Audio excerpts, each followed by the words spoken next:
Perbedaan karakteristik sistem informasi dan klasifikasi sistem informasi. Karakteristik sistem informasi adalah ciri khas atau pembeda dari suatu sistem. Klasifikasi menurut KBBI adalah penyusunan bersistem dalam kelompok atau golongan menurut kaidah dan standar yang ditetapkan. Klasifikasi sistem informasi adalah kelompok atau golongan dari suatu sistem berdasarkan komponen-komponen di dalamnya. Yang kedua, tugas dan tanggung jawab tim pengembang. Yang pertama ada project manager, bertugas untuk mengorganisasikan dan mengatur anggota tim untuk mencapai hasil yang sudah direncanakan dalam jadwal. Yang kedua, bisnis analis, bertugas untuk menganalisa dan mengidentifikasi kebutuhan bisnis dan menentukan solusi untuk masalah bisnis perusahaan. Yang ketiga, sistem analis, bertanggung jawab terhadap analisa dan mendesain sistem yang akan dibuat. Yang keempat, programmer, bertugas untuk menerjemahkan kebutuhan sistem yang sudah didesain ke dalam suatu program aplikasi yang efektif dan efisien. Kemudian tahapan-tahapan dalam instalasi. Yang pertama ada perencanaan, yaitu proses dasar untuk memahami mengapa sebuah sistem harus dibangun. Pada fase ini diperlukan analisa kelayakan dengan mencari data atau melakukan proses informasi gathering kepada pengguna.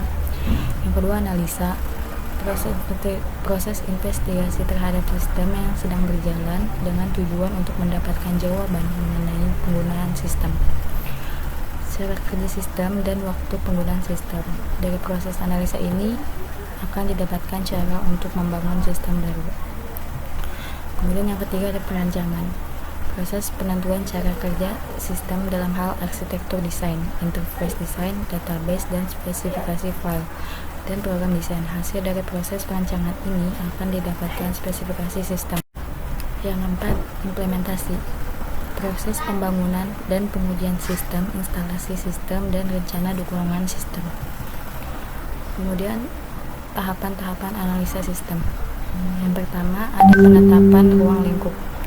Pada bagian ini memiliki beberapa tahapan, antara lain mengidentifikasi masalah awal. Yang kedua, menegosiasi ruang lingkup untuk proyek pengembangan sistem. Yang ketiga, menilai kelayakan proyek. Yang keempat, mengembangkan jadwal dan anggaran awal. Yang kelima, mengkomunikasikan rencana proyek. Kemudian tahapan analisa sistem yang kedua itu analisis masalah.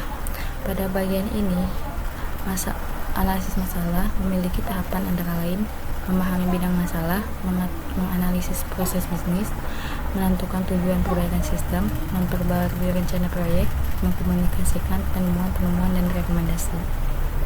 Yang ketiga, analisa kebutuhan. Pada bagian ini ada beberapa tahap yang dilalui. Yang pertama itu mengidentifikasi dan menyatakan kebutuhan persyaratan bisnis. Yang kedua, membuat prioritas persyaratan sistem. Yang ketiga, memperbarui atau memperhalus rencana proyek, mengkomunikasikan permintaan kebutuhan atau persyaratan. Kemudian tahapan analisa sistem yang keempat adalah desain logik. Pada bagian ini digambarkan berbagai model sistem untuk mendokumentasikan persyaratan untuk sistem baru dan sistem yang ditingkatkan. Yang kelima, analisa keputusan, menganalisa kandidat solusi dan merekomendasi sebuah sistem yang akan dirancang, dibangun, dan diimplementasikan.